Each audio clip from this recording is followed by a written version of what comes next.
I want to leave you with this very informed position that Sadhguru Ji took on the hijab controversy. Listen in and please write to us what you think about this issue. Let me pick up, the current example of the hijab controversy.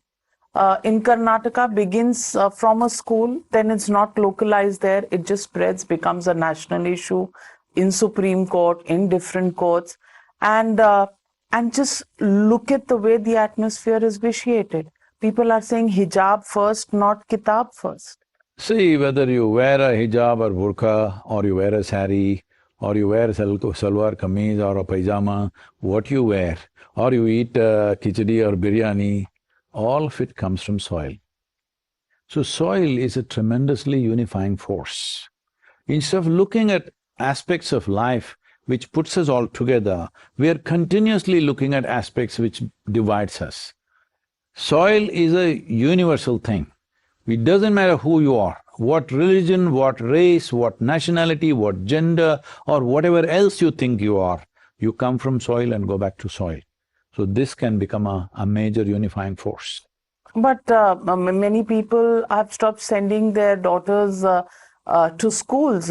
In school, the issue is about uniformity. Where do you stand on this? In schools, should children be separated from each other in the manner they look, or should there be a dress code that makes everybody look equal? Where do you stand on it? See, when you're in school, that means you're still considered a child. Below 15 or 18 years of age, you're considered a child. When you're a child, you should not be fed with the poison of division. When you're a child, you must grow free of those things. It's very, very important. How you do it, for each culture it's left to themselves. But it's extremely important, children need not grow in the exact mold of the previous generation of people.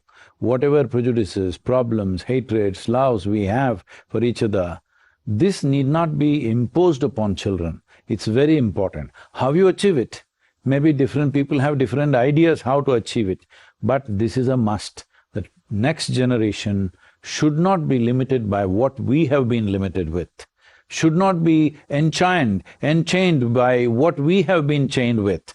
It's very, very important that we do that for every generation. This is a fundamental responsibility of every parent, every adult, every teacher, that the children do not pick up the prejudices that you have lived with. But parents and children, this is not an equation only about parents and children. The whole national politics is involved in it. What do you do in a situation like this? That's not like that. There are vested groups, you said. They are definitely there. That may look like that because you live in a television studio, because you see those things all the time, those visuals. I walk on the street, I ride on the street, I don't see those visuals. Only when I turn on the TV, I see those visuals. I'm not saying they're not true. They're true, but they're not as big as they seem to be. So the fault is ours. I'm not saying that. It's your business to show what's happening there. I'm not saying it's a fault. That is the business of the news channel. You don't show an empty street peacefully, everybody is walking around. What is the point of that? You show where the wound is, all right? There may be a little wound on my body, but that is not the whole body. What do you make of the argument where people say Sikhs are allowed to wear turbans? You're wearing one. I don't know if you describe it as a turban. I didn't go to school like this. Let me tell you my experience. When I was young, for some reason, the usual Hindu way of, shaving your head at some temple, that did not happen to me. By the time I was 3.5, I had such big curly head, all right? So for some reason, I never allow anybody to cut it. So when they put me in a convent school, there they insisted that I must cut it. Then I said, I won't go to school. So they took me to another town. There also they insisted, I must cut. I said, I won't go to school. So I stayed out of school for months.